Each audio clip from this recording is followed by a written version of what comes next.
सिंधुदुर्गचे पालकमंत्री नितेश राणे यांनी वाळू माफियांचे हात तोडण्याचे आदेश दिलेले आहेत.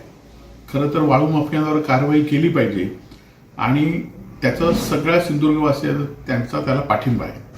परंतु अशी आदेश किंवा कारवाईचा बडगा दाखवण्याचा फक्त दिखावा हा फक्त हप्ते जास्त वसूल करण्यासाठी आहे का, हा सिंधुदुर्ग जिल्ह्यातील जनतेला पडलेला प्रश्न आहे. कारण आपण कारवाईचा आदेश देत आहे, परंतु महसूल विभाग फक्त दिखाव्यासाठी कारवाई करतोय. पुन्हा पुन्हा तेच वाळूचे रॅम्प पुन्हा पुन्हा बांधले जातात. अनेक ठिकाणी अवैधरित्या वाळूचा साठा केलेला आहे. महसूल विभाग आणि आपल्या नावावर कोण हप्ते गोळा करतात याचा नितेश राणेंनी शोध घेतला पाहिजे. आणि फक्त सवंग लोकप्रियतेसाठी काही देण्यापेक्षा आपले बंधू ज्या विधानसभेचे आमदार आहेत तिथे अवैधरित्या वाळू मोठ्या प्रमाणात सुरू आहे आणि त्याचे जे वाळू माफिया आहेत ते कोणावर असतात याचा पण त्यांनी अभ्यास केला पाहिजे.